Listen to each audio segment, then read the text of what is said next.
Okay, let's try this again. This is Mark coming to you from Baker Street Acres. Today is the 17th, and I got interrupted making this video. When I started the last one that I just got interrupted on, it was really, really sunny. Now it's not so sunny, but I think I said in that one, I made a video this morning, it was pouring rain.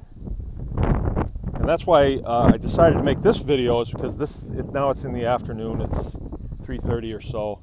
And I want to show you what I did and why I did it. And I guess what I want to get across is the further I go into this, the more strongly I feel that if you are going to get into farming, homesteading, you know, I'm not recommending commercial farming anymore. I'm actually advocating for homesteading, growing your own food, growing food for your people in your family and your what they call biosphere, you know. I used to think that was kind of a tree huggerish term, but the more I think about it, it really is. We do live in kind of a small area that we spend most of our time in, eat, sleep, unless you commute long distances. But even then, most people are just driving, so they're still in a little bit bigger biosphere. But anyway, in your biosphere, I think what is more important than going out and getting chickens as your way to break into homesteading, I think a better way would be to build soil. And there's no better way to build soil than with Miracle Grow from the store. No, just kidding. I thought I'd wake you up. That's not the way you want to do it. The way you want to do it is you want to do it sustainably, and you want to do it in a way that there's resiliency to it. So it's composting, of course. We have built some tremendous soils here on this farm with composting. And I kind of did it out of necessity. It started for me when we first started the farm. First couple of years, things were rough. And one winter, all I could do to make money was to retrieve dead cows from farms around here and bring them here, skin them, and we were selling the hides. That was a tough year. But I wound up with a lot of carcasses.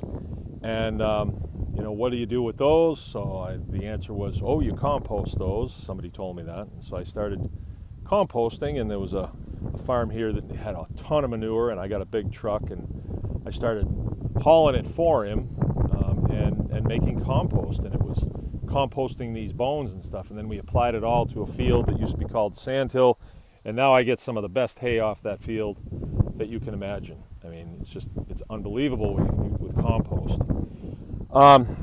So I've learned by working with compost how valuable it is. So what I did today, weatherman said that it was going to rain. And so I came out and I spread this compost pile out. I spread it out because I wanted to catch every bit of that rain. And as I'm doing this, I'm thinking, you know, rainwater. I really am hot to trot to get rainwater, but I kind of ignore other kinds of water. Like I ignore the pond water.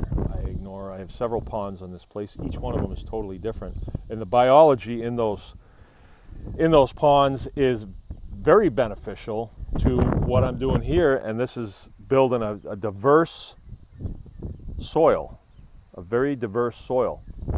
And it can become the beginning of something really special, because you can highly mineralize this stuff for certain applications. You know, if somebody's wanting to grow a certain type of plant, you can tweak it just so. I mean, if you were going to spread this on the green of a golf course, you can sift it and you can make it just right for that green. It's not really hard to do. You just take a soil sample from the green, you know, and then you put into this what that green needs. Of course, there's a little bit of Kentucky windage to it, and that's where Kentucky windage refers to. It's a shooting term. You may have the calculation all right for your 1,000-yard shot, but at the last second you pull it to the left just a little bit, just because you think so. And it's a sixth sense that you get after a while. And it's like that in soils too. And people that have been doing soils a long time and have gotten great results with it, they understand that principle of Kentucky windage. All right, now what I've done here, I knew I was going to put a lot of water on it and it's going to activate it. I open the pile up and that's going to aerate the bacteria that's in there, wake them up, and they're going to start saying, hey, weekend's coming, what are we going to do? So I have a pile up there of chips that come from when they trim the power lines and they chip that stuff all up. It's pine, it's everything. But what it is, it's food for the bacteria in the pile. So if the bacteria in the pile are woke up now because they've gotten a good shot of oxygen from me breaking the pile apart, and they've got a good shot of nitrogen from the rain and other things that's in the rain, they're going to need some food. So, okay, I've gotten my rain, I've added the food, I've put 5 scoops of chips on there. It looks like I may be getting some more rain, so I'm going to wait, right? And it's cool out and I don't have direct sun on me. If I had direct sun on me, I'd be a little concerned, because that direct sun on me, that kind of burns me, will definitely kill some of my bacteria, and I don't want that. So as soon as I get my rain, or I don't get it, and I determine that it's not going to rain anymore today, I'm going to close this pile back up. I'm going to want to put it in a cone-shaped deal. And if I have too much and I can't, you know, build a cone-shaped deal with my little front end loader, then I'll make like an extended cone shape. It'll look like a windrow. It'll just, and you know, it will continue to do its thing, and it's only getting better as I keep adding nutrient to it. Now, what I think a person ought to think about if you're going to do the homesteading thing, I always like to do activities with my families that yield something. Like, so let's say we're going to go fishing. Well, that will yield some fish. Let's say we're going to go golfing together. That will yield bug bites. Nothing. All right. I like to do things that yield something. Let's say we're going to go to the forest for the day. Let's look for some mushrooms to eat. Let's do some other types of foraging, getting leeks, getting fiddleheads, deer hunting, it yields something. Those are the kind of things that I like to do, because you have fun and you get something out of it too, you know, that helps you along the way. I always say that farmers really need to take every opportunity that they can to make it go, because you never know. You might have a storm come, or you might have some government agency that just bears down on you and make it very difficult for you to make money. You never know.